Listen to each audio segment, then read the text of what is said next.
नमस्कार, ताज न्यूज के prime bulletin में स्वागत है आपका। मैं हूं मीनू सिंह और आइए खबरों की शुरुआत करते हैं सुर्खियों के साथ।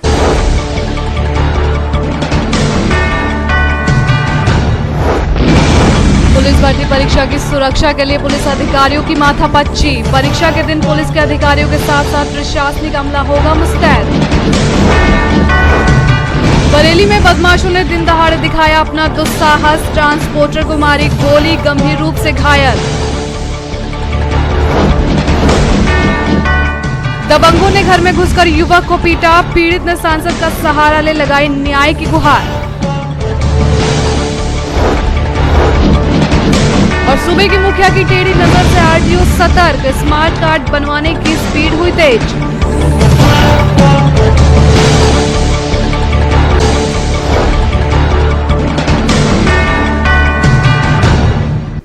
और अब खबरें विस्तार से।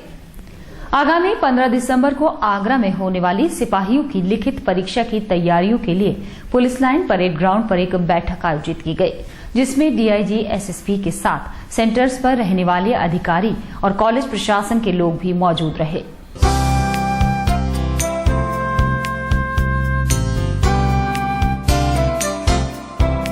पंद्रह दिसंबर को आगरा में आयोजित होने जा रही सिपाही भर्ती की लिखित परीक्षा के लिए आगरा पुलिस और प्रशासन भी पूरी मुस्तैदी से लगा हुआ है, क्योंकि ये परीक्षा सिर्फ सिपाहियों की नहीं बल्कि खुद आगरा पुलिस की भी है कि वे इस परीक्षा से जुड़ी तैयारियां किस तरह करता है, जिसके बिना किसी असुविधा के ये परीक्षा संपन्न हो सके। क्योंकि इस परीक्षा में 77,000 परीक्षार्थी भाग ले रहे हैं, जिसके लिए 154 स्कूलों को परीक्षा केंद्र बनाया गया है। वरिष्ठ पुलिस अधीक्षक ने बताया कि इस परीक्षा का नोडल अधिकारी एसपी ट्रैफिक VN तिवारी को बनाया गया है।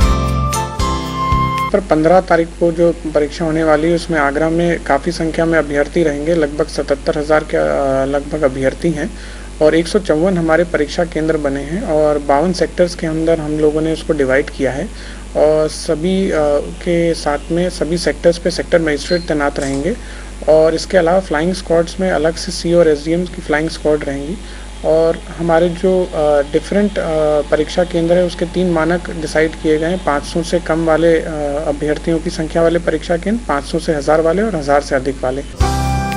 पुलिस लाइन स्थित परेड ग्राउंड में आयोजित इस समीक्षा बैठक में डीआईजी विजय सिंह मीणा के साथ पुलिस के सभी अधिकारियों के साथ साथ परीक्षा केंद्र के संचालक भी मौजूद रहे, जहां सभी को जरूरी जानकारियां दी गयी।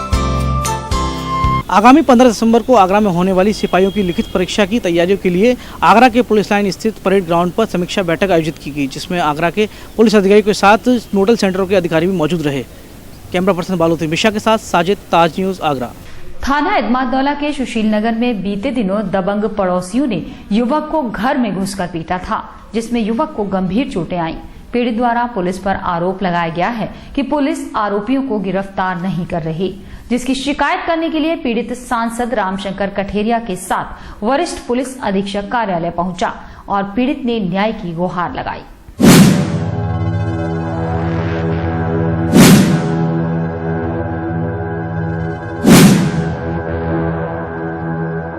कलेक्ट्रेट स्थित वरिष्ठ पुलिस अधीक्षक कार्यालय पर खड़े इस युवक का कसूर बस इतना था कि ये अपने घर की छत पर खड़ा था।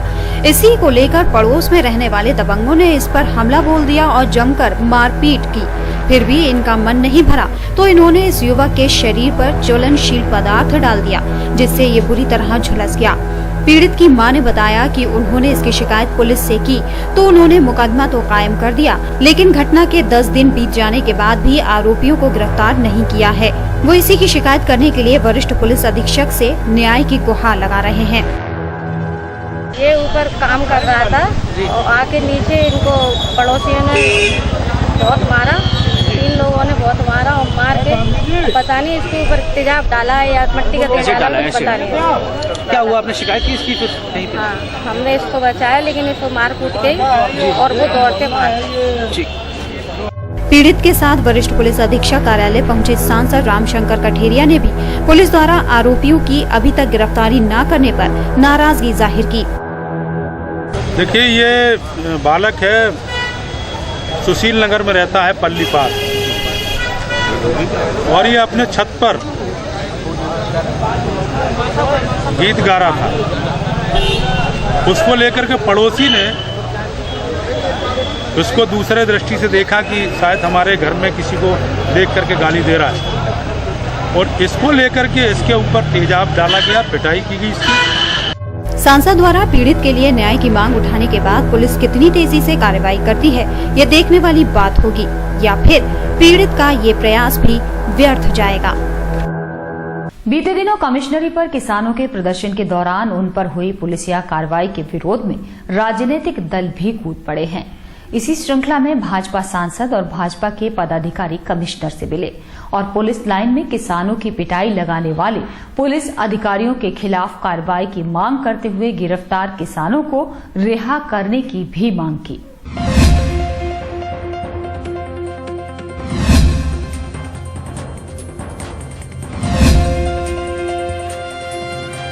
बीते दिनों भूमि अधिग्रहण के विरोध में किसानों द्वारा कमिश्नरी पर किए गए प्रदर्शन के दौरान पुलिस द्वारा किसानों पर लाठियां भांजी गई थी और पुलिस लाइन ले जाकर भी उनके साथ मारपीट की गई थी, जिसके बाद 22 किसानों को संगीन धाराओं में जेल भेज दिया गया।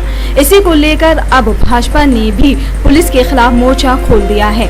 किसानों के साथ हुई इस कार्यवाही के विरोध में सांसद रामशंकर कठेरिया के नेतृत्व में एक प्रतिनिधि मंडल कमिश्नर प्रदीप भटनागर से मिला और निर्दोष किसानों की रिहाई की मांग की और दोषी पुलिस कर्मियों के विरुद्ध कार्यवाही की मांग की। पिटाई हुई है किसानों की, पुलिस लाइन में ले जाती है, जबकि कोई भी लॉ एंड ऑर्डर की सिचुएशन उन लोगों ने क्रिएट नहीं की, न किसी के साथ झगड़ा किया। कहीं अगर तोड़फोड़ करते किसान या कहीं दंगा करते तो उनके साथ लाठी चार्ज हो जाता, तब तो माना जाता। लेकिन पुलिस और प्रशासन के लोग यहाँ से ले जाके और पुलिस लाइन में जाके जिस तरह से किसानों के साथ मारपीट हुई, वो निश्चित रूप से लोकतांत्रिक जो अलोकतांत्रिक व्यवहार जो हुआ है वो ठीक नहीं। क्या और परसों के दिन किसानों पर जिस तरह से दमनकारी कार्रवाई शासन प्रशासन ने की है और उनको किसानों को पुलिस लाइन ले जाकर के मारा पीटा और उनको जेल में डाल दिया गया, निश्चित रूप से ये लोकतंत्र की हत्या है। किसानों के ऊपर वज्रपात किया जा रहा है। निश्चित रूप से हम सब लोग आक्रोशित हैं और किसानों में भी आक्रोश है। और निश्चित रूप से अगर शासन प्रशासन ने किसानों को रिहा नहीं किया तो यह लड़ाई और आगे बढ़ेगी और किसान आक्रोशित होकर सड़क पर निकलेगा। भाजपा द्वारा इस मुद्दे पर कमिश्नर से मिलने के बाद मिले आश्वासन के बाद अब देखना होगा कि किसानों की रिहाई कब तक हो पाती है और भाजपा इस मुद्दे पर किसानों का कितना साथ देती है। कमिश्नरी पर किसानों के प्रदर्शन के दौरान पुलिस ने उन पर बर्बरतापूर्वक पिटाई की और उन्हें जेल भेज दिया। अब इस पूरे मामले ने राजनीतिक रूप ले लिया है। इसे लेकर आज भारतीय जनता पार्टी कमिश्नर से मिली और उन किसानों की जल्द रिहाई की बात कही। कैमरा पर्सन बालूती मिश्रा के साथ साजिद, ताज न्यूज़, आगरा। बीते दिनों किसानों द्वारा भूमि अधिग्रहण के विरोध में कमिश्नरी पर किए गए प्रदर्शन के दौरान किसानों को बर्बरता से पीटने के विरोध में राष्ट्रीय लोकदल के पदाधिकारी जिलाधिकारी से मिले और किसानों की जल्द रिहाई की मांग की और दोषी पुलिसकर्मियों के खिलाफ कार्रवाई की बात भी कही। किसानों पर प्रदर्शन के दौरान हुई पुलिसिया कार्रवाई के बाद इस पूरे मामले का राजनीतिक खाका शुरू हो गया है और सभी राजनीतिक दल इस मुद्दे पर किसानों के साथ देने की बात कर रहे हैं। भाजपा द्वारा इस मुद्दे पर कमिश्नर से मिलकर शिकायत की गई। वहीं अपने आप को किसानों का सच्चा हितैषी बताने वाली राष्ट्रीय लोकदल भी कहां पीछे रहने वाली थी। लोकदल के पदाधिकारी भी कमिश्नरी पर किसानों पर हुई पुलिसिया कार्रवाई के विरोध में जिलाधिकारी से मिले और किसानों की जल्द रिहाई की मांग कर दी। वहीं दोषी पुलिस कर्मियों के खिलाफ कार्रवाई की भी मांग उठाई। ये आज परसों जो 10 तारीख को निहत्ते किसानों पर जिस तरीके से पुलिस ने लाठी चार्ज किया और लाठी चार्ज करने के बाद में पुलिस लाइन में ले जा करके ऐसे मारा पीटा जो मनोज शर्मा और श्याम सिंह चार को तो इस तरीके से डाल के मारा गया है जैसे किसी अपराधी को मारा जाता है। कल हम जेल में मिलने गए थे और जेल में उन्होंने बताया जिस तरीके से उनका जो उत्पीड़न हुआ है, जैसे देश आज़ाद हुआ था उस समय जो अंग्रेज लाठी चार्ज करते थे, इस तरीके से उन्होंने डाल के मारे। कलेक्ट्रेट स्थित जिलाधिकारी कार्यालय पर पहुंचे दंपति ने थाना शाहगंज के सुभाष नगर में रहने वाले प्रॉपर्टी डीलर पर अपने 3.5 बीघा जमीन को फर्जी तरीके से बेचने का आरोप लगाते हुए न्याय की गुहार लगाई है और कहा है कि अगर उसे न्याय नहीं मिला तो वो आत्मदाह कर लेगा। क्या मामला हुआ? मेरा जमीन थी 3.5 बीघा जमीन, सन 2002 में फर्जी दिल्ली से आप पावर सोसाइटी द्वारा दिल्ली से power of attorney Shahzad Khan son of Shabbir Khan करा के दिल्ली से पावर ऑफ अटॉर्नी करा लाया फर्जी, जो कि आगरा की ज़मीन है, आगरा के ही दोनों रहने वाले हैं इकबाल और वो, और उसके बाद भी इतना बड़ा खेल इन्होंने मेरे संग गंदा किया है। फर्जी पावर शिकायत कहाँ की है? सब जगह मैंने शिकायत की, हर एक के कागज है। बरेली में बदमाशों के हौसले इस कदर बुलंद हैं कि उन्होंने दिन दहाड़े एक ट्रांसपोर्टर को गोली मारकर गंभीर रूप से घायल कर दिया। इसका इलाज एक निजी अस्पताल में चल रहा है। मामला जमीनी रंजिश का बताया जा रहा है। फिलहाल पुलिस मामले की जांच में जुट गई है, वहीं सभी बदमाश फरार हो चुके हैं।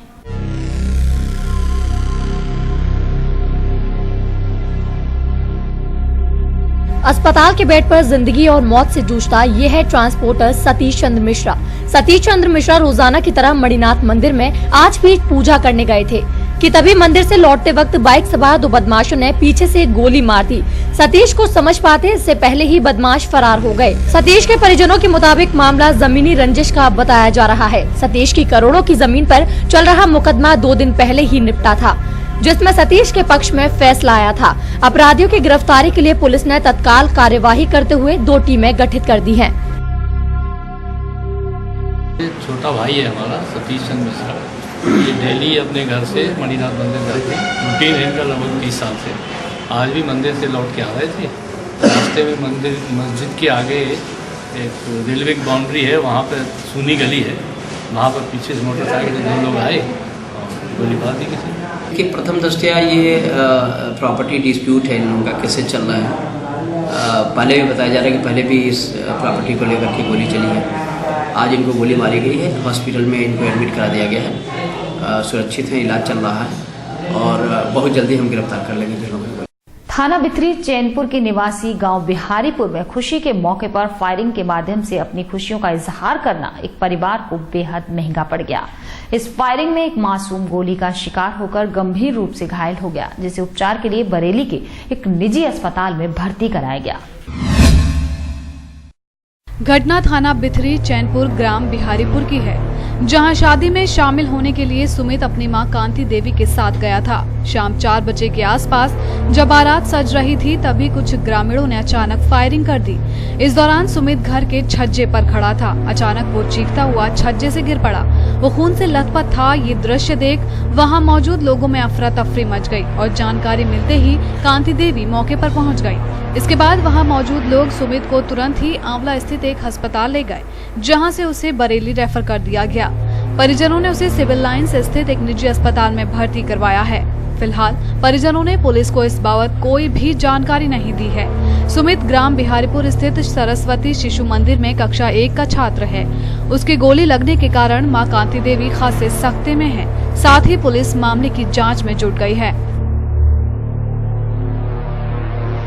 थाना अलीगंज में गांव पड़ता है बरा, उसमें कल एक जगत पाल और बुरे उनके बेटे की शादी थी, तो उसी में किसी ने फायर किया है। तो उनका भतीजा है सुमित, 8 साल का है, उसको गोली लगी है, वो हॉस्पिटल में भर्ती है। मामले की जांच कराई जा रही है और आगे कार्रवाई होगी। मौसेरी बहन की शादी तो उसमें हम अपने भात वगैरह लेके वहाँ पर गए थे। 4 बजे के करीब 11 तारीख की बारात वहाँ से चलने को प्रस्ताव लग रही थी। वहाँ पर जाके गांव के लोग आए भी जाते हैं। वहाँ पर ये जाके ऊपर सज्जा नीचे से किसी ने फायरिंग की। थाना सदर की नई आबादी में रहने वाली विवाहिता ने अपने ससुरालीजनों पर आरोप लगाया है कि वो उसे मारते पीटते हैं। उसे अपनी जान का भी खतरा है। अपने पति के साथ विवाहिता पुलिस अधीक्षक कार्यालय पहुंची और विवाहिता ने न्याय की गुहार लगाते हुए आरोपियों के खिलाफ जल्द कार्रवाई की बात कही। वरिष्ठ पुलिस अधीक्षक कार्यालय पहुंची विवाहिता ने अपने ही ससुराली जनों पर जबरन मारपीट करने और छेड़छाड़ का आरोप लगाया है। अपने पति के साथ फरियाद लेकर वरिष्ठ पुलिस अधीक्षक कार्यालय पर पहुंची विवाहिता ने बताया कि पति के काम पर जाने के बाद ससुराली जन उसके साथ मारपीट करते हैं और देवर उस पर गलत नजर रखता है। जब उसने इसकी शिकायत अपने पति से की तो उन्होंने जान से मारने की धमकी दी। थाने पर शिकायत करने पर किसी ने भी इसकी कोई मदद नहीं की। आज वो न्याय की आस में वरिष्ठ पुलिस अधीक्षक से फरियाद लगाने पहुंची है। साहब से मिलने आए हैं। सब हमारे सास ससुर देवर सब हमसे मारपीट करते हैं। पहली पत्नी भी इन्होंने जला के मार डाला। पहले भी पत्नी के साथ में मेरा मुझे भी ऐसे किए थे। अगर मान लो इसको साली को कुछ फर्क नहीं पड़ता, पैसे घर से कर देंगे। वहाँ पे गई चौकी पे तो हमारी सुनाई नहीं, इसलिए यहाँ पे आए हम सबसे मिलने के लिए। ठीक है। जुर्म और जरायम की दुनिया में सुर्खियां बटोरने वाले माफिया डॉन ओम प्रकाश उर्फ बबलू श्रीवास्तव एक बार फिर अपनी एक और किताब को लेकर सुर्खियों में आ गया है। बबलू श्रीवास्तव ने अपनी इस नई किताब का राज बरेली में खोला। उसने अपनी नई किताब का टाइटल तस्करी से जोड़कर रखा है और अब अपनी इस दूसरी किताब के पब्लिकेशन के लिए अदालत से इजाजत मांगने की तैयारी में लगा हुआ है। अधूरा ख्वाब किताब के पब्लिकेशन के बाद साहित्य की दुनिया में और अपराध के तरीकों और पुलिस के काम करने के तरीके पर अपनी पहली किताब लिखने के बाद सुर्खियों में आए माफिया डॉन बबलू श्रीवास्तव ने एक और किताब लिखना शुरू कर दिया है। बबलू ने उस किताब को नाम दिया है राइजिंग द तस्करी। बबलू की मंशा है कि वो पैरोल पर जेल से रिहा हो सके, इसके लिए उसने अदालत से अपील करने की बात कही है। बबलू ने कहा कि वो अपनी किताब के पब्लिकेशन के लिए भी अदालत से अपील करेंगे। श्रीवास्तव पर विभिन्न प्रकार के मुकदमों में सुनवाई चलती रहती, विभिन्न कोर्ट में चलती रहती, तो इस बार ये निर्देश थे कि इनको यहाँ वीसी के माध्यम से कोर्ट के समक्ष पेश किया जाए। उसी के चलते हुए इनको यहाँ पर ये सुविधा उपलब्ध कराई गई है माननीय न्यायालयों को कि इनके मुकदमे की सुनवाई वीडियो कॉन्फ्रेंस के थ्रू यहाँ से हो जाए और जो भी सुरक्षा व्यवस्था है इस तरह के कैदी के साथ जो भी है मानक के अनुसार है वो व्यवस्था की गई है। इलाहाबाद हाई कोर्ट में आज उनकी सुनवाई थी, जिसके लिए बबलू श्रीवास्तव को अदालत की सुनवाई के लिए वीडियो कॉन्फ्रेंसिंग के लिए बरेली सेंट्रल जेल से बरेली कलेक्ट्रेट लाया गया, जहां पुलिस प्रशासन ने सुरक्षा व्यवस्था के कड़े इंतजाम किए थे। अधूरा ख्वाब किताब की चर्चा में आने के बाद एक बार फिर बबलू श्रीवास्तव ने जुर्म की दुनिया से जुड़ी तस्करी पर एक और किताब लिखना शुरू कर दिया है। फिलहाल राइजिंग द तस्करी की इस शुरुआत ने एक बार फिर पुलिस और तस्करी से जुड़े अनुभवों को एक नई जंग छेड़ दी है। देश की रक्षा में अपना सर्वस्व न्यौछावर करने वाले उन वीर जवानों परिवारों की उन महिलाओं की सहायता के लिए बरेली की जाट रेजिमेंट ने एक वीर नारी प्रोग्राम का आयोजन किया। इन वीर नारियों की समस्याओं को तत्काल निपटाने के लिए एक कार्यक्रम आयोजित किया गया। अपने देश के लिए अपनी जान तक का बलिदान करने वाले उन जवानों के परिवारों को अपनी मूलभूत समस्याओं के लिए दर दर भटकना पड़ रहा है। जिन देशवासियों की रक्षा में उनका सहारा देश के लिए हंसते हंसते अपने प्राणों को न्यौछावर कर चुका होता है, वही देश के कुछ नागरिक इन बेसहारा परिवारों को उनके हक के लिए भी लगातार परेशान करते हैं। इन समस्याओं में सबसे ज्यादा वो लोग परेशान हैं जिनके घर में केवल वही एकमात्र लाल हुआ था, जो देश के लिए अपनी जान गंवा चुका था। इन बेसहारा वीर नारियों के लिए बरेली जाट रेजिमेंट ने एक कार्यक्रम आयोजित किया है, जिसमें उन वीर नारियों की समस्याओं को मौके पर ही निस्तारित किया जाएगा। इन वीर नारियों की मुख्यतः पेंशन, कैंटीन, स्वास्थ्य संबंधी सेवाओं जैसी समस्या ही मुख्यतः रहती हैं। आर्मी ने यहाँ पर एक वीर नारी जो हमारी हैं इस इलाके में 4 डिस्ट्रिक्ट्स जो कि यूबी एरिया के अंदर में है, पीलीभीत, रामपुर, बदायूं और बरेली, उसकी 40 वीर नारियाँ हैं। उनको यहाँ पर बुला के उनकी समस्याएं जानने के लिए एक आयोजन किया हुआ है, जिसमें हम उनके पेंशन, उनके ECHS जो कि उनकी हेल्थ से रिलेटेड है और उनके अपनी जो कैंटीन की समस्याएं उनको सुलझाने के लिए यहाँ पर हमने एक कैंप लगाया है। खबरों का सिलसिला अभी और भी है, लेकिन फिलहाल रुक रहे हैं एक छोटा सा ब्रेक लेने के लिए।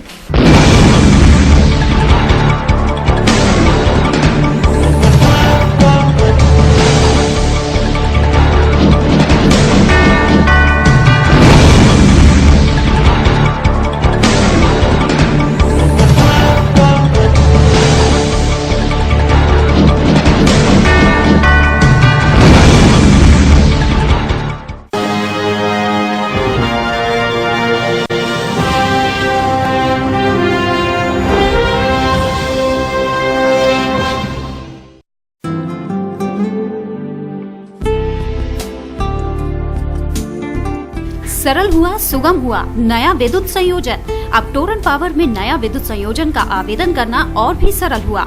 आप निम्नलिखित दस्तावेजों के साथ हमारे किसी भी ग्राहक सेवा केंद्र में संपर्क करें और शीघ्र नया संयोजन पाएं, जैसे ग्राहक द्वारा भरा हुआ आवेदन पत्र, परीक्षण पत्र, लाइसेंस, विद्युत ठेकेदार द्वारा प्रमाणित, आवेदक का एक पासपोर्ट साइज फोटो, पहचान पत्र की प्रतिलिपि, यदि उपभोक्ता गरीबी रेखा के अंतर्गत है तो बीपीएल राशन कार्ड की प्रतिलिपि। जहां संयोजन अपेक्षित है उस जगह पर कोई बकाया राशि न होने का घोषणा पत्र 10 रुपए के स्टाम्प पेपर पर, अपेक्षित परिसर का स्वामित्व प्रमाण पत्र की प्रतिलिपि या उसके अभाव में 100 रुपए के स्टाम्प पेपर पर क्षतिपूर्तिबद्ध पत्र। यदि आवेदक उस परिसर का स्वामित्व नहीं है तो स्वामित्व प्रमाण पत्र के साथ मालिक द्वारा प्रमाणित अनापत्ति प्रमाण पत्र।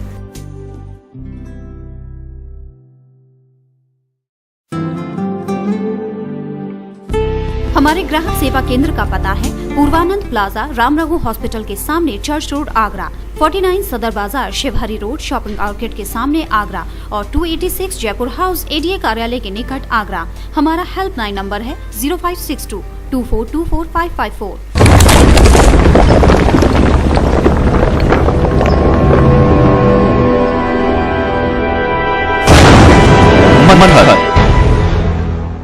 Gayatri Development presents Manhar Green Shire. Specifications: lush green park, green environment, spacious house with car park inside, wide road inside the campus, 24-hour water supply, according Vastu. Contact at 5th floor, Ramantar, Sanjay Place, Agra. Contact number 9219696623. Number 0562400437. विदरिया Ram ji गजक वाले आगरा ताजगंज की प्रसिद्ध शुद्ध घी से निर्मित व मेवा से भरपूर चीनी की स्वादिष्ट गजक। हमारे उत्पाद कुरेमा गुड़ की गजक, स्पेशल चीनी की गजक, स्पेशल गुड़ की गजक, मूंगफली की चिक्की, स्पेशल रबड़ी। संपर्क करें विदरिया राम जी गजक वाले, गल्ला मंडी के पास, ताजगंज, आगरा। तो खुदरा बुकिंग के लिए संपर्क करें 9368683276 और 9412 64038।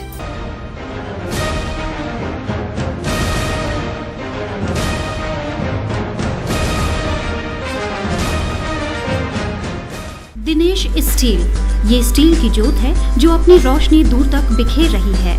जो अंतराग्नि 50 साल पहले जली थी, एक नई राह चलकर फिर से एक नया दौर, एक नया जमाना लाएगा। Steel authority of India limited, Dinesh steel, Khatena road, Loha Mandi, Agra. Mobile number 9319055814 and phone number 0562400972।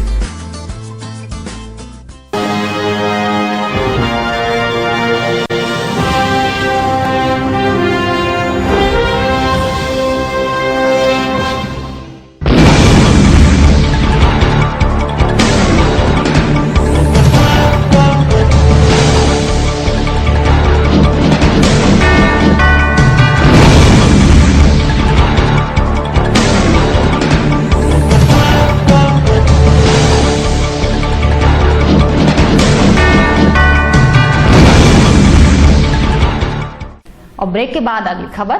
बुधवार को सूबे के मुखिया निजी कार्य से आगरा आए थे, जहां पत्रकारों से मुखातिब होते हुए आगरा आरटीओ विभाग ने स्मार्ट कार्ड को लेकर धीमी गति से चल रहे कार्य पर उन्होंने नाराजगी जाहिर की। साथ ही हालात न सुधरने पर कार्रवाई के संकेत भी दिए, जिससे आरटीओ विभाग में खलबली मच गई है और सूबे के मुखिया के फरमान के चलते स्मार्ट कार्ड बनाने की गति में अचानक तेजी आ गई है।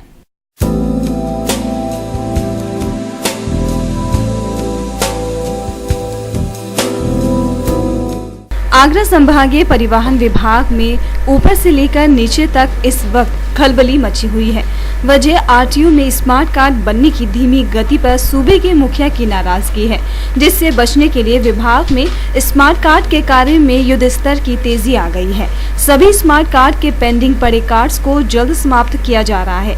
वहीं आगरा आरटीओ ओपी सिंह विभाग में सब कुछ चलने का दावा कर रहे हैं और कुछ पेंडिंग पड़े कार्ड्स के लिए प्राइवेट कंपनी को जिम्मेदार ठहरा रहे हैं। मैंने 22 नवंबर को ज्वाइन किया है। 22 नवंबर से आज तक की हमारी मॉनिटरिंग में लगभग हमारे अपडेट पाए गए हैं, मतलब जितने एप्लीकेशन आते हैं लगभग अपडेट हो जाते हैं। जैसे अभी तक देखा जाए तो माननीय मुख्यमंत्री जी ने इस योजना का शुभारंभ 15 जनवरी को किया था, ठीक है ना। तब से हमारे यहाँ कल तक जितने भी प्रार्थना पत्र आए हैं उनकी संख्या है 38,978, जिसमें से केवल 553 कार्ड प्रिंट होना बाकी रह गया है। उत्तर प्रदेश शासन ने 36 जिलों के संभागीय परिवहन विभागों में 15 जनवरी 2013 को स्मार्ट कार्ड योजना की शुरुआत की थी।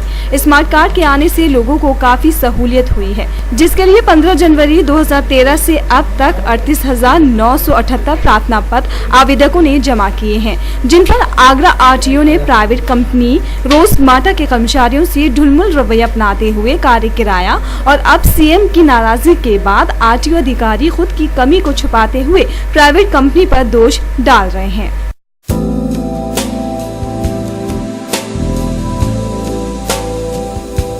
डॉक्टर भीमराव अंबेडकर विश्वविद्यालय में समस्याएं थमने का नाम नहीं ले रही। अब एनएसयूआई के राष्ट्रीय पदाधिकारियों ने कुलपति कार्यालय पर धरना देकर छात्र चौपाल की मांग कर दी। हंगामे को बढ़ता देख विश्वविद्यालय प्रशासन के कई थानों का फोर्स भी बुला लिया।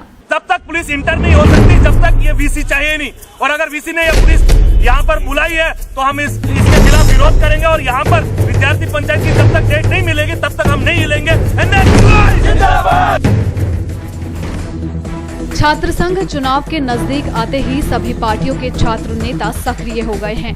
एनएसयूआई के राष्ट्रीय नेतृत्व के आह्वान पर जिले की इकाई ने विश्वविद्यालय में गतिविधियां तेज कर दी हैं। एनएसयूआई पदाधिकारियों ने छात्र चौपाल की मांग को लेकर कुलपति कार्यालय का घेराव किया, लेकिन कुलपति महोदय आगरा में मौजूद ही नहीं थे, जिससे संगठन के कार्यकर्ताओं का पारा और चढ़ गया।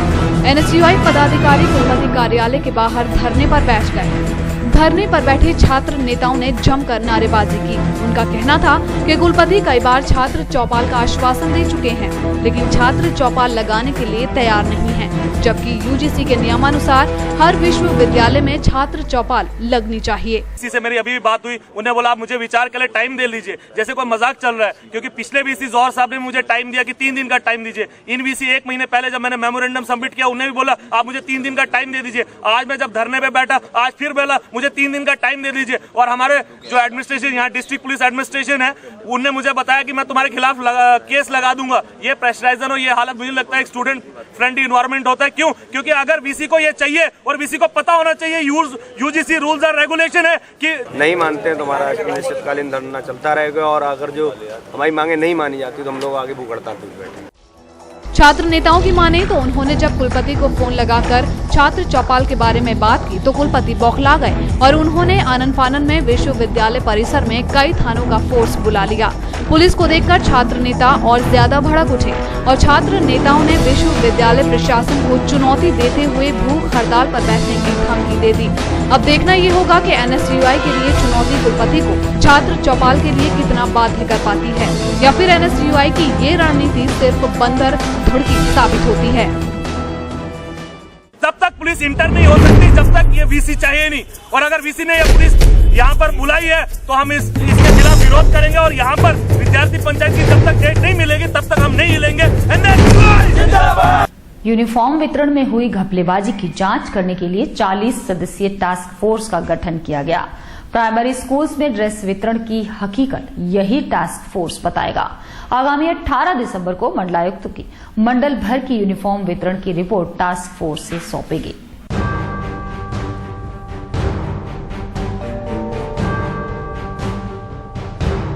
सब पढ़े सब बढ़े और सर्व शिक्षा अभियान जैसे नारे लगाने के बावजूद भी बेसिक शिक्षा की हकीकत किसी से छिपी नहीं है। शिक्षा के अधिकार अधिनियम के लागू होने के बावजूद भी प्राथमिक शिक्षा का स्तर आज भी गिरा हुआ है।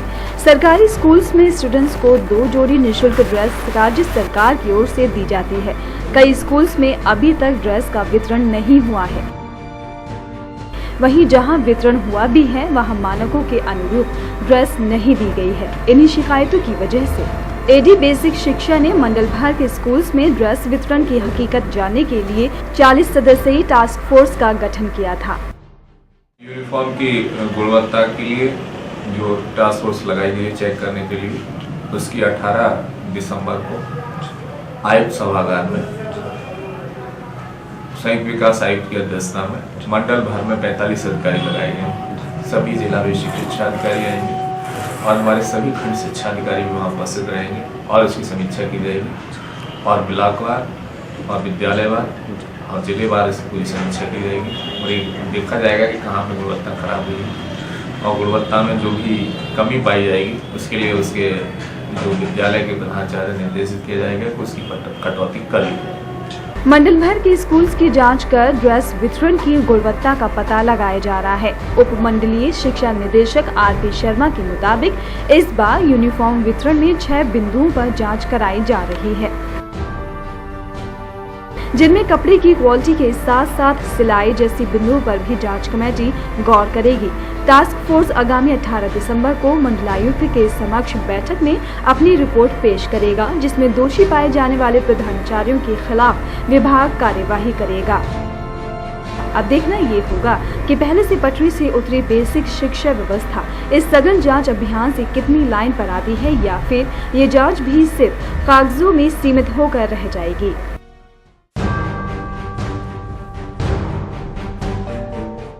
लौह पुरुष सरदार वल्लभ भाई पटेल की जयंती 15 दिसंबर को भाजपा रन फॉर यूनिटी के माध्यम से मनाएगी। पार्टी के वृश्चित कार्यालय पर हुई बैठक में लोकसभा चुनाव की तैयारियों के साथ साथ पटेल जयंती के कार्यक्रम की रूपरेखा भी तैयार की गई।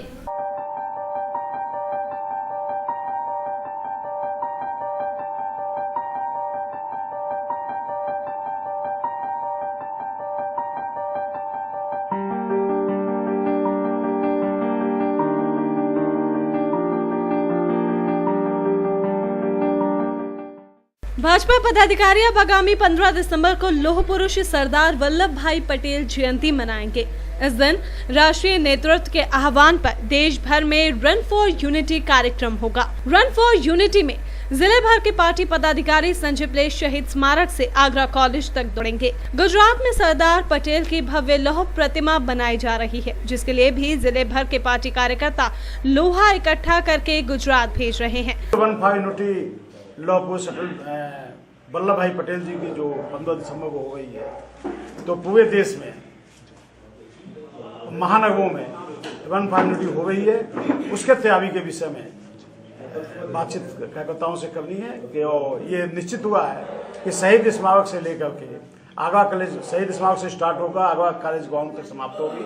सुबह 9 बजे ये दौड़ शुरू होगी और 11 बजे से पहले तक ये समाप्त कर देनी है। देखिए, रन फॉर यूनिटी की जो आगरा में नहीं पूरे देश के अंदर 15 तारीख सुनिश्चित हुई है और आगरा में 15 तारीख को प्रातः 9 बजे शहीद स्मारक पर सारे लोग एकत्रित होंगे और वहाँ से दौड़ करके आगरा कॉलेज तक जाएंगे।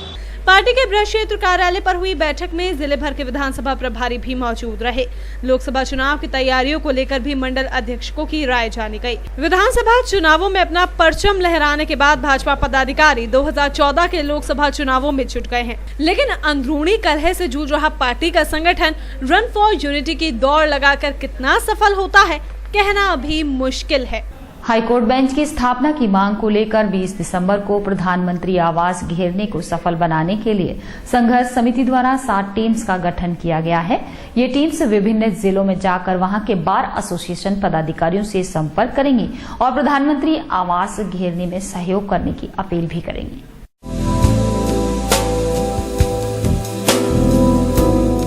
उच्च न्यायालय खंडपीठ संघर्ष समिति के बैनर तले खंडपीठ स्थापना के लिए गुरुवार 8वें दिन भी अधिवक्ता न्याय से विरत रहे। दीवानी परिसर में प्रभात फेरी निकालकर अदालतों में न्यायिक कार्य ठप करा दिया गया। इसके बाद संघर्ष समिति के पदाधिकारियों एवं कोर कमेटी के सदस्यों की एक आवश्यक बैठक आगरा बार एसोसिएशन हॉल दीवानी में संपन्न हुई।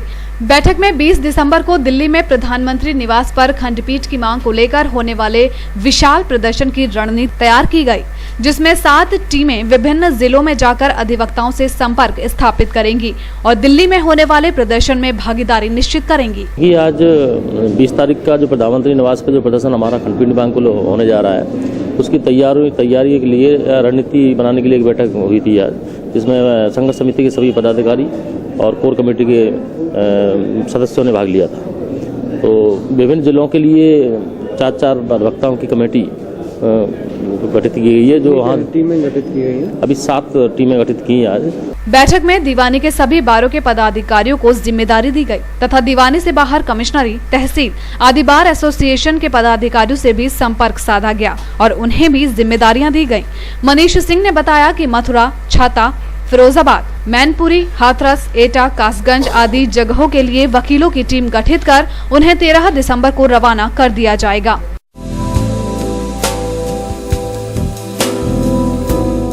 26 हेक्टेयर क्षेत्र में बनने वाली 58 करोड़ की योजना सुप्रीम कोर्ट के आदेश के बावजूद विभागीय उदासीनता के चलते अधर में लटकी हुई है। जिस योजना के पूरा होने से यमुना किनारा शानदार पार्क में तब्दील हो सकता था, फिलहाल वहां का नजारा वीरान दिखाई पड़ता है। 2 ऐतिहासिक इमारतों के बीच मुमताज पार्क के नाम से बनने वाला पर्यटक स्थल आज खुद अपनी पहचान के लिए तरस रहा है।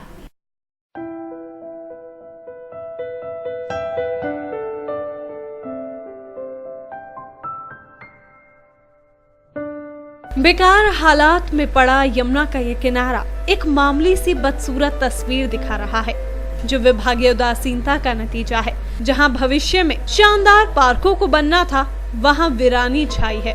जहां ऐतिहासिक इमारतों के बीच ये विदेशी पर्यटकों को सुंदर दृश्य दिखाने का स्थल बनना था, वो स्थल खुद अपनी सुंदरता के लिए तरस रहा है।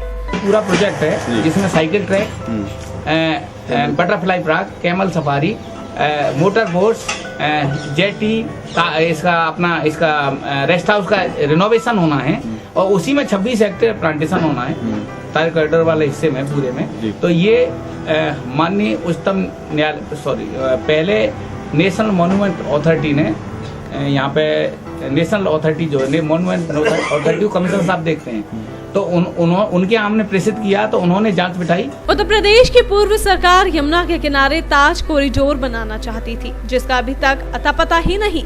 वर्तमान उत्तर प्रदेश सरकार इसी जगह पर सुंदर पार्कों का निर्माण कराना चाहती है, ताकि इन पार्कों में पर्यटक ताजमहल, एतमादौला, लाल किला जैसी इमारतों को देखने आया करे। हर सरकार बेहतरीन योजना बनाती है, उनका प्रस्ताव लाती है, प्रस्ताव पास भी हो जाता है, लेकिन उसको मूर्त रूप नहीं दिया जाता, जिस पर कभी विभागीय अनदेखी, तो कभी अफसरों का तबादला, तो कभी सुप्रीम कोर्ट का आदेश अड़ंगा डाल देता है। ट्रैफिक व्यवस्था में सुधार लाने के मकसद से एमजी रोड से सीएनजी ऑटोज का हटा दिए गए थे, लेकिन ऑटो हटाए जाने के बाद भी जाम की स्थिति बरकरार है। भगवान टोकी चौराहे पर हर वक्त जाम के हालात नजर आते हैं, कारण बैटरी चालित मयूरी रिक्शा, लेकिन ट्रैफिक पुलिस का इस ओर कोई ध्यान नहीं है।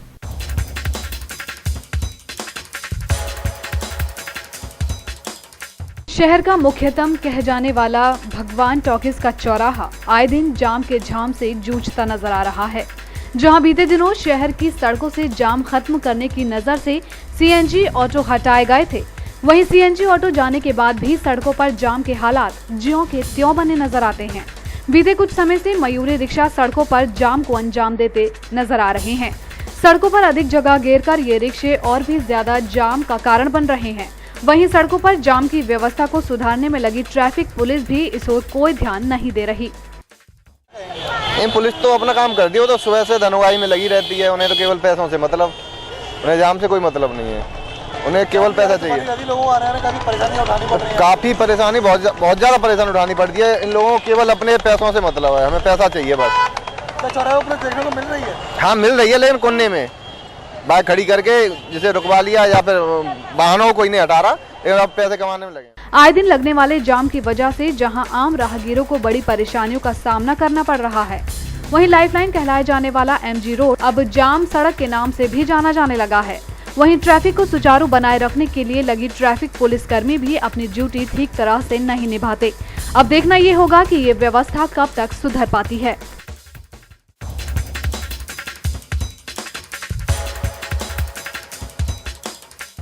यूथ निगम की लापरवाही का अंदाजा शहर के हालात देखकर आसानी से लगाया जा सकता है, लेकिन शहर की धड़कन कही जाने वाली एमजी रोड पर जहां से हर दिन न जाने कितने ही देशी विदेशी पर्यटकों का आना जाना रहता है, वो भी रात दिन हमेशा इस मुख्य सड़क पर मेन हॉल का खुला होना अपने आप में एक बड़ी लापरवाही दर्शाता है।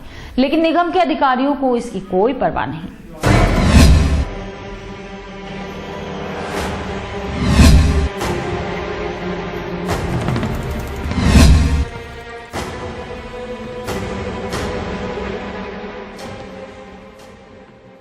ये है शहर की धड़कन कहा जाने वाला मुख्य मार्ग यानी एमजी रोड, जहां साई की तकिया चौराहे पर खुला पड़ा ये मेन होल कभी भी किसी हादसे का सबब बन सकता है। इतना ही नहीं, शहर के अन्य मार्ग की सूरत भी इससे अलग नहीं है। ये दूसरा नजारा है मदिया कटरा से भावना टावर जाने वाली मुख्य सड़क का। यहाँ भी ये टूटा पड़ा मेन होल किसी हादसे का इंतजार कर रहा है, लेकिन बेपरवाह नगर निगम अधिकारी ऐसे हालातों से अनजान बने हुए हैं।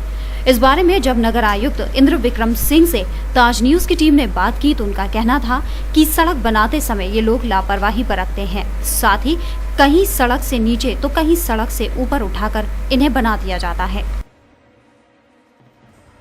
दरअसल कठिनाई है कि जहाँ पर नई सड़कें बनी हैं वहाँ पर सड़क बनाते समय सीवर को ऊपर उठाना चाहिए था और फिर उसको नए सिरे से ढकना चाहिए था। कई जगहों पर ये कार्रवाई नहीं हुई, जिसके कारण सीवर के ढक्कन नीचे रह गए हैं और सड़कें ऊपर हो गई हैं। तो जबकि सड़क बनाने वाले महकमे को इस ओर ध्यान देना चाहिए था। इसके लिए विशेष रूप से एमजी रोड और जो यमुना किनारा बाईपास रोड है और जो मुख्य मार्ग हैं सड़क के आगरा शहर के, उसमें हमने इनको कहा है जल संस्थान को कि जहाँ सीवर के ढक्कन विशेष रूप से टूट गए हैं उनको रिप्लेस कर दें, और इसके लिए हमने कुछ धनराशि भी उनको 13वें वित्त आयोग में आवंटित की है। उससे वो ढक्कन क्रय करेंगे और इसके बाद फिर उनको ढकने की कार्रवाई होगी। कार्रवाई से बेहतर है कि आप उसको उस समस्या को दूर कर ले जाओ, अदरवाइज तो हम अपने स्तर पे कार्रवाई करा ही रहे हैं। जब नगर आयुक्त से सवाल किया गया कि क्या ऐसे लापरवाह कर्मचारियों और अधिकारियों पर कार्रवाई की जाएगी जो अपने काम को गंभीरता से नहीं करते और लापरवाह बने रहते हैं, तो वे कुछ नहीं बोले और मुस्कुराकर बस इतना ही कहा कि हाँ, कार्रवाई होगी। हम ये आशा करके चलते हैं कि वो काम करेंगे। क्या वाकई कार्रवाई होगी? ये तो नगर आयुक्त की मुस्कुराहट देखकर ही अंदाजा लगाया जा सकता है कि किस तरह की कार्रवाई की जाएगी। हम ये आशा करके चलते हैं कि वो काम करेंगे। गौरतलब है कि न जाने कितने ही लोग, जिसमें छोटे छोटे बच्चे भी शामिल हैं, अब तक ऐसे खुले पड़े मेन हॉल में गिरकर अपनी जान गंवा चुके हैं, तो कई लोग अब तक गिरकर गंभीर रूप से घायल हो चुके हैं, लेकिन विभाग गंभीर नहीं हुआ। क्या समय रहते ये खुले पड़े मेन होल ठीक हो पाएंगे या खुले पड़े मेन होल किसी हादसे के बाद ही ठीक होंगे, ये कह पाना जरा मुश्किल है। संभागीय परिवहन विभाग से संबंधित सभी समस्याओं के निराकरण और शिकायत के लिए उत्तर प्रदेश शासन ने एक हेल्पलाइन टोल फ्री नंबर जारी कर दिया है, जिस पर कॉल करके कोई भी अपनी समस्या या शिकायत दर्ज करा सकता है, जो विभाग के उच्च अधिकारी के संज्ञान में होगी। साथ ही उस शिकायत पर तत्काल प्रभाव से कार्रवाई भी की जाएगी।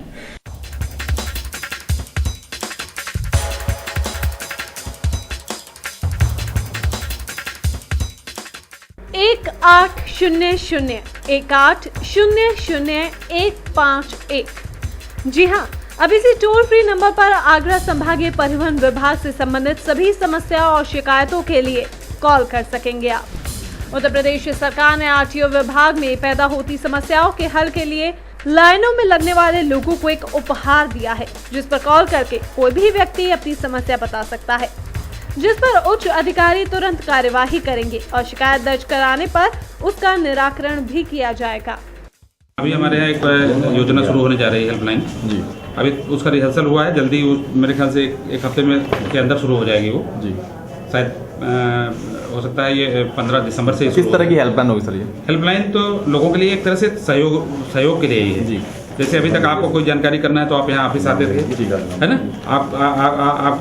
आपको लाइसेंस बनाना है या कोई भी गाड़ी का रजिस्ट्रेशन कराना है, आपको टैक्स जमा करना है, तो हम लोग तत्काल, हमारा जो भी कंसर्निंग अधिकारी होगा वो उसको अटेंड करेगा, उनसे फोन से बात करेगा कि आपको किस तरह की दिक्कत हो रही है ना, और तुरंत उसका समाधान किया जाएगा। आरटीओ विभाग में हर रोज भीड़ का जमावड़ा देखा जा सकता है, जिनमें ज्यादातर अपनी समस्या को हल कराने वाले और विभागीय कर्मचारियों की उदासीनता से परेशान होकर चक्कर लगाते नजर आते हैं।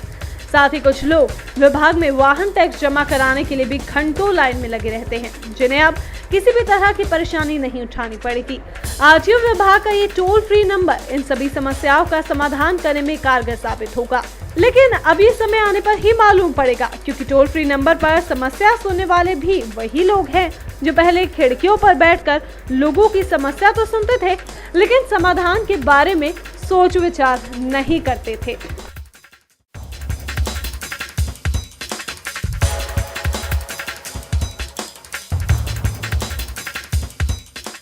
भारत पाकिस्तान के मध्य व्यापारिक गतिविधियों में पड़ी खटास को मिटाने के लिए लाहौर चैम्बर के सदस्य आगरा आए हुए हैं, जहां दूसरे दिन नेशनल चैम्बर के सदस्यों ने लाहौर चैम्बर के सदस्यों के साथ एक बैठक की, जिसमें दोनों देशों के बीच व्यापार को बढ़ाने के अनेक विकल्प खोजे गए। नेशनल चैम्बर के अध्यक्ष मनीष अग्रवाल की अध्यक्षता में Lahore chamber of commerce and industry के अध्यक्ष सोहेल अंसारी एवं उनके प्रतिनिधि मंडल के सदस्यों के साथ दूसरे दिन एक बैठक आयोजित की गई, जिसमें चैम्बर के पदाधिकारियों द्वारा लाहौर चैम्बर के अध्यक्ष एवं उपाध्यक्ष का बुके एवं माल्यार्पण कर गर्मजोशी के साथ स्वागत किया गया। बैठक में लाहौर नेशनल चैम्बर के अध्यक्ष ने बताया कि व्यापार के माध्यम से दोनों देशों की मुलाकातें बढ़ेंगी और आर्थिक प्रगति के साथ दोनों देशों के मध्य संबंध मजबूत होंगे। साथ ही बैठक में ऐसी पाबंदियों को हटाने की मंशा व्यक्त की गई, जिससे दोनों देशों के मध्य संपन्नता एवं अमन चैन के रास्ते खुल सके। क्योंकि पहली मुलाकात थी आगरा नेशनल चैम्बर के साथ, तो हम उम्मीद रखते हैं कि आने वाले वक्तों में इससे भी अच्छी मीटिंग्स हम करेंगे, जिसमें मैं समझ रहा हूँ कि बिजनेस टू बिजनेस मीटिंग बड़ी ज़रूरी है। आज सिर्फ क्योंकि पहली मुलाकात है तो कार्ड एक्सचेंज होंगे, मगर इंशाल्लाह आने वाले वक्तों में बड़ी करीब हम बिजनेस वालों को इकट्ठा करेंगे ताकि तकरीरें कम और काम ज़्यादा हो। इतनी खुशी का अनुभव यहाँ पर हो रहा है कि ये उम्मीद से ज़्यादा। एक मैंने लेटर लिख दिया था, जैसे प्रोटोकॉल में होता है चैम्बर अध्यक्ष बनने के बाद, कि आप लोग आइए, जैसे कि दो देशों के बीच व्यापारिक बातें होती हैं, उन्होंने स्वीकार किया। वो यहाँ पर आए, 35 सदस्यीय दल उनका यहाँ पर आया है और बेबाक बातचीत रही, बिल्कुल सियासी मतभेदों को भूलकर यहाँ पर बातचीत हुई। और मैं समझ रहा हूँ काफ़ी कुछ निर्यात की संभावनाएं और आयात की संभावना यहाँ पर बढ़ी है। जूतों के संबंध में, लेदर के संबंध में जो बात हुई है वो बड़ी आउटस्टैंडिंग बात रही है। बैठक के दौरान मनीष अग्रवाल ने बताया कि आगरा शहर औद्योगिक एवं व्यापारिक गतिविधियों का हब है। आगरा शहर फाउंड्री उद्योग, डीजल इंजन, कलपुर्जे, जूता एवं चर्म उद्योग, हैंडीक्राफ्ट वस्तुएं, आभूषण, कारपेट आदि के लिए प्रख्यात है। साथ ही विश्वदाय इमारत ताजमहल के लिए विश्व में प्रसिद्ध भी है। पर्यटन के क्षेत्र में भी आगरा में हजारों विदेशी घूमने आते हैं। शार्क मेंबर कंट्री होने के कारण दोनों देशों के मध्य सड़क मार्ग से व्यापारिक माल का परिवहन किया जा सकता है। साथ ही पाकिस्तान के राष्ट्रपति आगरा शहर के होने के कारण इस समय दोनों देशों के मध्य व्यापार को चालू करने की तवज्जो भी मिल सकती है। वहीं इस बैठक के दौरान दोनों देशों के पदाधिकारियों के बीच मोहब्बत का रंग दिखाई दिया। खबरों का सिलसिला अभी और भी है, लेकिन फिलहाल रुक रहे हैं एक और छोटा सा ब्रेक लेने के लिए।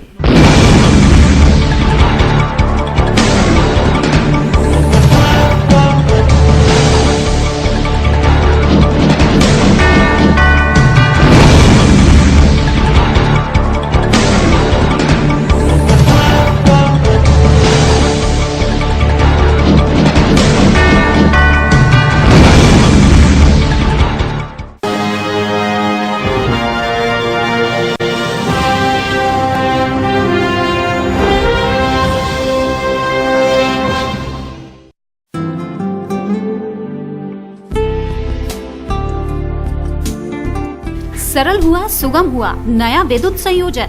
अब टोरन पावर में नया विद्युत संयोजन का आवेदन करना और भी सरल हुआ। आप निम्नलिखित दस्तावेजों के साथ हमारे किसी भी ग्राहक सेवा केंद्र में संपर्क करें और शीघ्र नया संयोजन पाएं, जैसे ग्राहक द्वारा भरा हुआ आवेदन पत्र, परीक्षण पत्र, लाइसेंस, विद्युत ठेकेदार द्वारा प्रमाणित आवेदक का एक पासपोर्ट साइज फोटो, पहचान पत्र की प्रतिलिपि, यदि उपभोक्ता गरीबी रेखा के अंतर्गत है तो बीपीएल राशन कार्ड की प्रतिलिपि। जहां संयोजन अपेक्षित है उस जगह पर कोई बकाया राशि न होने का घोषणा पत्र 10 रुपए के स्टाम्प पेपर पर, अपेक्षित परिसर का स्वामित्व प्रमाण पत्र की प्रतिलिपि या उसके अभाव में 100 रुपए के स्टाम्प पेपर पर क्षतिपूर्तिबद्ध पत्र। यदि आवेदक उस परिसर का स्वामित्व नहीं है तो स्वामित्व प्रमाण पत्र के साथ मालिक द्वारा प्रमाणित अनापत्ति प्रमाण पत्र।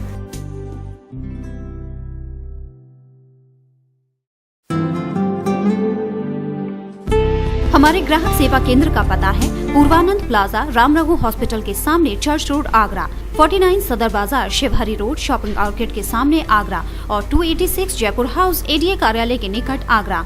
हमारा हेल्पलाइन नंबर है 0562 2424 554।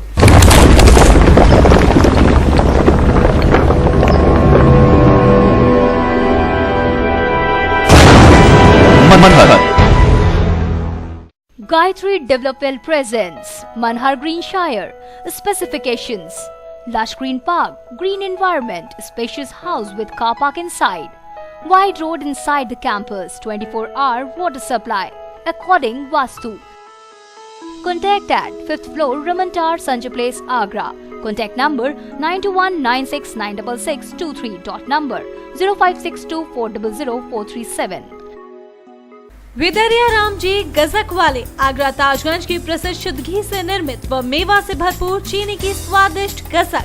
हमारे उत्पाद कुरेमा गुड़ की गजक, स्पेशल चीनी की गजक, स्पेशल गुड़ की गजक, मूंगफली की चिक्की, स्पेशल रबड़ी।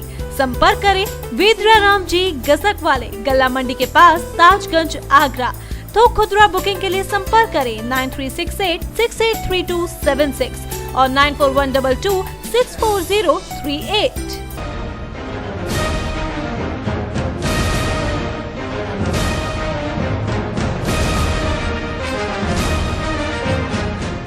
दिनेश स्टील, ये स्टील की जोत है जो अपनी रोशनी दूर तक बिखेर रही है। जो अंतराग्नि 50 साल पहले जली थी, एक नई राह चलकर फिर से एक नया दौर, एक नया जमाना लाएगा। Steel authority of India limited, Dinesh steel, Khatena road, Loha Mandi, Agra. Mobile number 9319055814 and phone number 0562400972।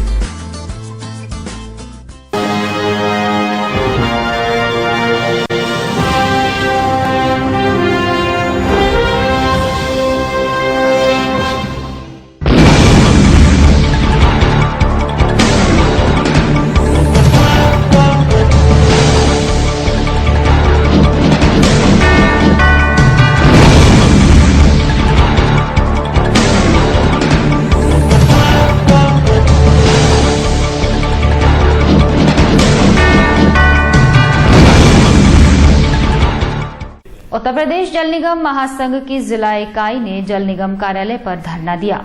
कर्मचारी अपनी 6 सूत्रीय मांगों को लेकर कई दिनों से विरोध प्रदर्शन कर रहे हैं। मांगे पूरी न होने पर कर्मचारी नेताओं ने 19 दिसंबर से अनिश्चितकालीन धरने पर जाने की बात कही है। उत्तर प्रदेश जल निगम कर्मचारी महासंघ जनपद इकाई के कर्मचारियों ने कार्यालय के बाहर एकजुट होकर अपनी 6 सूत्रीय मांगों को लेकर धरना प्रदर्शन दिया।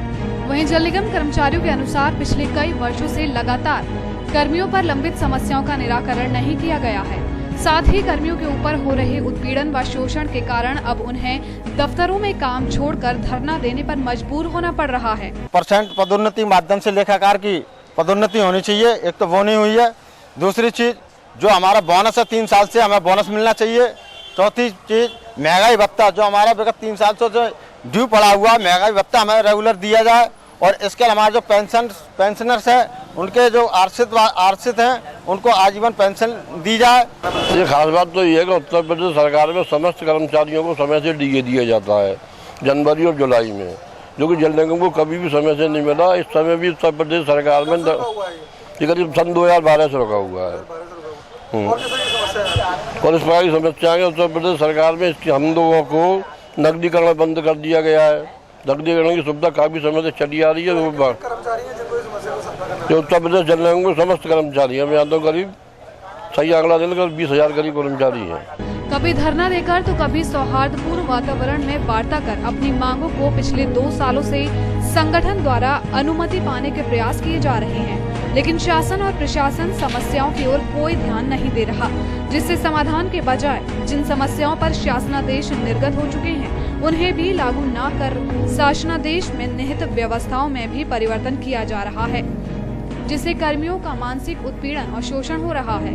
पदनाम परिवर्तन, खंडीय लेखाकार पदों पर नियम, 32% महंगाई भत्ता जैसी 6 सूत्रीय मांगों के जल्द से जल्द पूरा करने की मांग उठाई गई और साथ ही मांग जल्दी पूरा न होने पर अनिश्चितकालीन धरना देने की बात कही गई।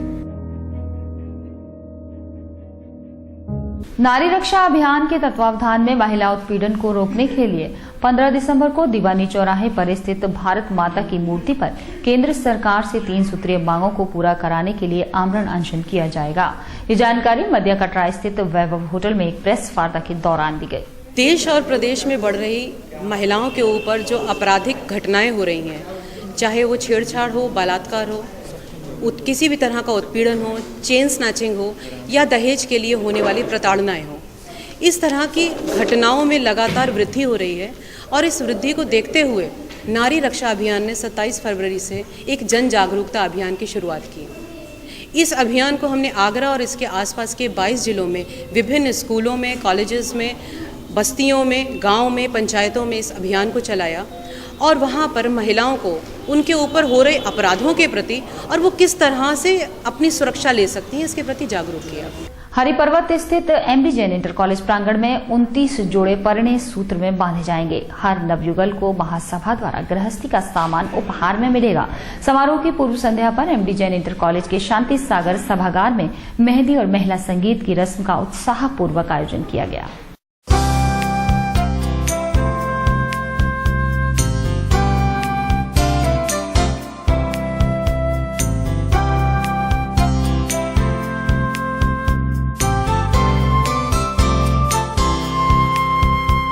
अग्रवाल महासभा द्वारा आयोजित हो रहे 18वें सामूहिक विवाह समारोह से पूर्व मेहंदी व महिला संगीत की रस्में निभाई गयी, जिसमें शहर के अग्रवाल समाज की महिलाओं ने बढ़ चढ़कर हिस्सा लिया और कार्यक्रम को यादगार बनाया। महासभा द्वारा 18वां सामूहिक विवाह होने जा रहे हैं। इसमें कम से कम आज 500 महिला से ऊपर आई हुई हैं और इसमें सभी को गिफ्ट दी जाएगी। और सुबह 1 बजे से मेहंदी लगाई गई है, उसमें 5-6 जोड़े आए थे, वो उनको मतलब लगा के भेज दिया। यहाँ मेहंदी की रस्म होने जा रही है अग्रवाल महासभा द्वारा। यहाँ 30 जोड़ों की जो शादी सामूहिक शादियाँ जो होती हैं वो होने जा रही हैं, उसके उपलक्ष्य में ये मेहंदी का रस्म निभाई जा रही है। यहाँ पे बहुत अच्छा मतलब प्रोग्राम रखा गया है। बहुत अच्छा लग रहा है, हर बार हम लोग आते हैं और काफ़ी अच्छी व्यवस्था है, सबको मौका मिल रहा है यहाँ। और लड़कियों के हाथों में बड़ी प्यारी मेहंदी लग रही है, लड़कियाँ भी बड़ी खुश हैं और बड़े मग्न होकर डांस कर रही हैं। बहुत अच्छा लग रहा है, बहुत लड़कियों को देख के डांस बहुत अच्छा कर रहा है। यहाँ का आयोजन बहुत अच्छा है, बहुत अच्छा लग रहा है। हम तो फर्स्ट बार आए हैं यहाँ पर, सुना बहुत है इसके बारे में, आज आके पता चला बहुत अच्छा है, सब बहुत अरेंजमेंट बहुत अच्छा है। महिला संयोजक वीना अग्रवाल, महिला सह संयोजक नीलिमा अग्रवाल, उषा अग्रवाल, मीनू बंसल, अर्चना जिंदल, आरती गोयल, अनुराधा सिंघल व ज्योति गोयल ने बेटियों के हाथों पर मेहंदी रचाई, फिर ढोलक के थाप पर विवाह के मंगल गीत गाए। कई गीतों पर महिलाओं ने डांस किया, वहीं कुछ भावुक गीतों पर सबकी आंखें नम हो गयी।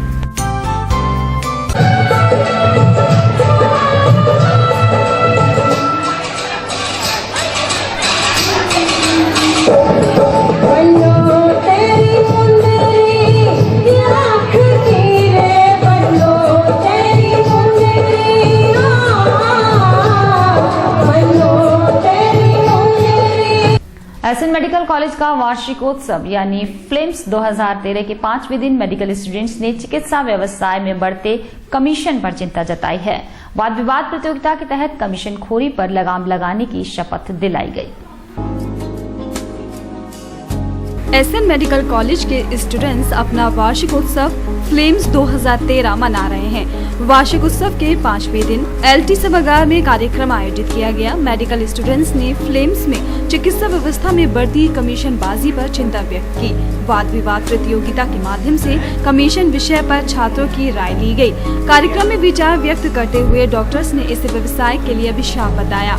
इसकी ये जो डिबेट करी जा रही है, इसका मकसद बस ये है कि जो एक जन समाज में ऐसा लगता है कि आप डॉक्टर को इतना ऊंचा मानते हैं, लेकिन कहीं ना कहीं अब सबके दिमाग में ये सवाल आने लग गए हैं, क्या अगर 100 में एक गलत काम कर रहा है तो सबको लगता यह है कि 100 के 100 गलत काम कर रहे हैं। एक मछली पूरे तालाब को गंदा करती है जो कहते हैं। तो इससे हम ये जागरूकता जगाना चाह रहे हैं कि अगर वो 100 में एक भी है जिसके दिमाग में ऐसे ख्याल आते हैं, उसे भी हम इस डिबेट के माध्यम से मिटा सकें, जनता को बता सकें कि हम एक हैं, हम मरीज के हित के लिए हैं।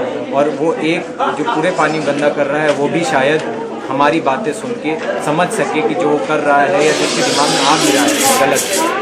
प्रतियोगिता में मेडिकल स्टूडेंट्स ने कहा कि समाज में डॉक्टर को भगवान का रूप माना जाता है, लेकिन जब कोई डॉक्टर कमीशन की वजह से ज्यादा जांच लिखने लगता है या फिर मनचाहे सेंटर पर जांच के लिए मरीज पर दबाव बनाता है तो मरीज का अपने डॉक्टर यानी ईश्वर से विश्वास उठने लगता है। पहले जो डॉक्टरी होती थी उसमें ज्यादा कम से कम इन्वेस्टिगेशन की कोशिश की जाती थी। शायद उसमें टेक्नोलॉजी इतनी एडवांस नहीं थी, मगर फिर भी डॉक्टर कोशिश करते थे कि कम से कम इन्वेस्टिगेशन हम लिखें। मगर आज तो डॉक्टर इन्वेस्टिगेशन लिखता ही चला जाता है, सिर्फ इस फिराक में कि जितनी ज्यादा से ज्यादा रिपोर्ट होंगी, जितनी ज्यादा से ज्यादा इन्वेस्टिगेशन होंगी, उतनी ज्यादा से ज्यादा मेरी कमीशन बनेगी। भावी डॉक्टर्स ने चिकित्सा व्यवसाय के इस कमी के लिए खुद को दोषी माना। कार्यक्रम के दौरान मेडिकल स्टूडेंट्स ने कमीशनखोरी की प्रथा के खिलाफ शपथ भी ली। कार्यक्रम आयोजन समिति के सचिव डॉक्टर धीरज चाहर ने कहा कि एमसीआई भी इस मामले में कई बार चिंता जता चुकी है। इक्वाडोर के उपराष्ट्रपति लेनिन मोरेनो परिवार सहित 12 लोगों के दल के साथ ताज के दीदार के लिए आगरा आए। यहाँ उन्होंने ताज के साए में करीब 1 घंटा बिताया। साथ ही ताज की खूबसूरती को देख वो ताज के मुरीद हो गए।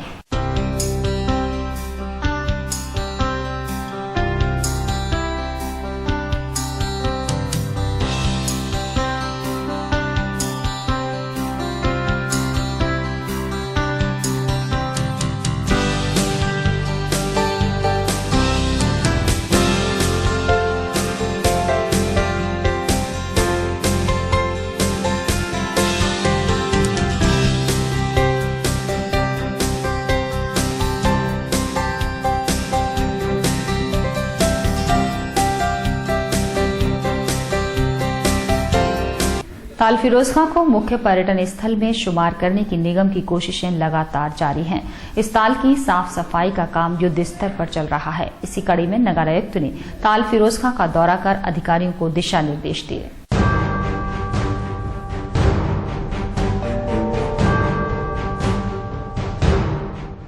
यह है ताल फिरोज शाह का मकबरा, जो शहर के अन्य स्मारकों की भीड़ में कहीं खो गया था, जिसे खूबसूरत पर्यटन स्थल बनाने के लिए नगर निगम और जिला प्रशासन संकल्प ले इस ताल की सफाई की शुरुआत की थी, जो धीरे धीरे अपने मुकाम की ओर बढ़ रही है।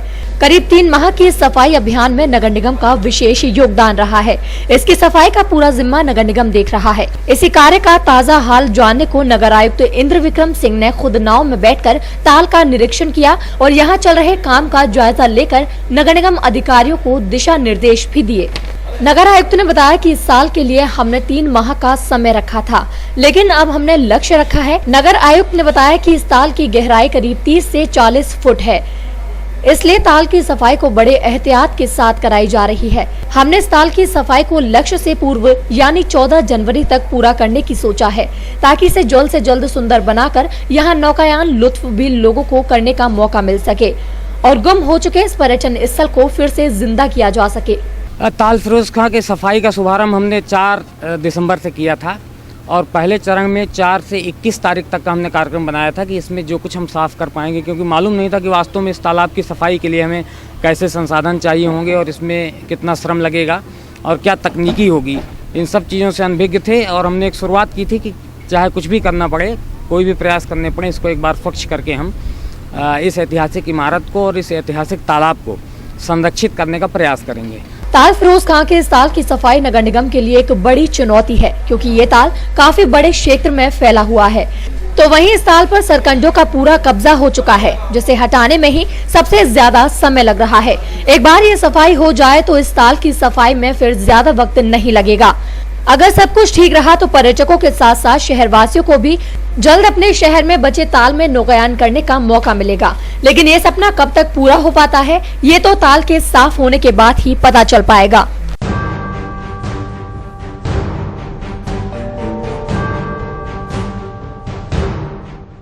खंदारी कैंपस में बने मॉडर्न हाई स्कूल की प्रधानाचार्य ने स्कूल के सचिव पर अभद्र हरकतें करने के आरोप लगाए हैं।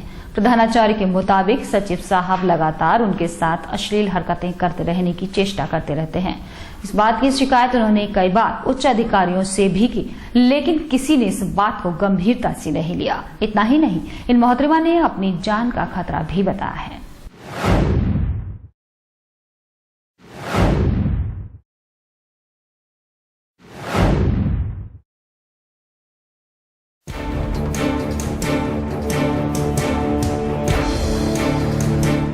खंदारी स्थित यूनिवर्सिटी मॉडल हाई स्कूल की प्रिंसिपल रेखा रानी शर्मा ने अपने ही स्कूल के सचिव मनोज श्रीवास्तव पर उनसे अश्लील हरकतें करने और अकेले में उन्हें बुलाने के आरोप लगाते हुए उन्हें जान से मारने की धमकी देने का भी आरोप लगाया है। उन्होंने बताया कि मैं इसी स्कूल में पिछले 14 साल से पढ़ा रही हूँ और इसी साल मई में मुझे प्रमोट कर इसी स्कूल की प्रिंसिपल बना दिया गया था। तभी से लगातार वो मुझसे किसी न किसी बहाने से अपने कमरे में बुला लेते हैं और अश्लील हरकतें करना शुरू कर देते हैं। मुझे डॉक्टर मनोज कुमार श्रीवास्तव से दिक्कत है। ये हमारे स्कूल के सेक्रेटरी हैं। पहले विवाद नहीं है, विवाद तो उन्होंने विवाद वाली बात नहीं है, उनकी नीयत साफ नहीं है। विवाद वाली तो कोई बात ही नहीं है। वो अकेले में मिलने का दबाव बनाते हैं, अकेले में मिलिए आके आप। मई जून में से वो मेरे को परेशान कर रहा है। मई जून से जब मैंने ज्वाइन किया है उसके कुछ दिनों बाद से नहीं, मैं यहाँ से 14 साल से हूँ यहाँ, लेकिन प्रिंसिपल एज ए प्रिंसिपल मैं 2 मई से यहाँ ज्वाइन पहले भी सेक्रेटरी आए, कभी इस तरह का कोई वो ही नहीं रहा। उन्होंने ये भी बताया कि मनोज की इस हरकतों की शिकायत मैंने कुलपति महोदय, कुल सचिव और वित्त अधिकारी से भी की, लेकिन आज तक आरोपी पर कोई कार्रवाई नहीं हुई, जिसके चलते उसके हौसले और भी बुलंद हो गए हैं।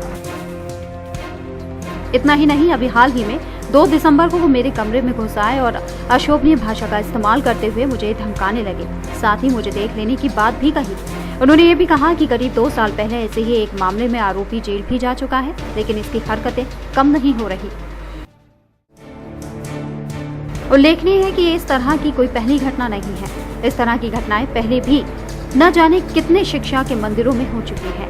इन आरोपों में कितनी सच्चाई है ये तो जांच होने के बाद ही पता चलेगा, लेकिन इन सब बातों से यहाँ पढ़ने वाले बच्चों पर किस तरह का प्रभाव पड़ेगा ये आसानी से समझा जा सकता है।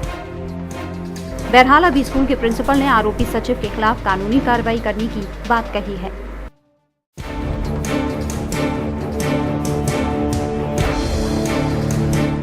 प्रिल्यूड पब्लिक स्कूल दयालबाग में आयोजित 2 दिवसीय वार्षिकोत्सव के दूसरे दिन वरिष्ठ वर्ग का 11वां वार्षिकोत्सव रेंडेवू 2013 का हर्षोल्लास के साथ आगाज किया गया। साथ ही कार्यक्रम में बॉलीवुड के जाने माने अभिनेता रजा मुराद भी मुख्य अतिथि के रूप में मौजूद रहे। गुरुवार को प्रिल्यूड पब्लिक स्कूल का वार्षिकोत्सव धूमधाम से मनाया गया, जिसमें बॉलीवुड की दुनिया के मशहूर कलाकार रजा मुराद बतौर मुख्य अतिथि के रूप में मौजूद रहे। वहीं रजा मुराद मीडिया से मुखातिब हुए और उन्होंने राजनीति और फिल्म जगत के अनेक सवालों के बखूबी जवाब दिए। साथ ही प्रिल्यूड पब्लिक स्कूल के वार्षिकोत्सव को खूब सराहा। आगरा को बिल्कुल पेरिस की तरह होना चाहिए था, आगरा को रोम की तरह होना चाहिए था, और हो सकता है। लेकिन अफसोस की बात यह है कि ताजमहल पे तो तवज्जो दी जाती है, आर्कियोलॉजिकल डिपार्टमेंट तो बहुत तवज्जो देता है पुरानी इमारतों पर, लेकिन शहर पे तवज्जो नहीं दी जा रही।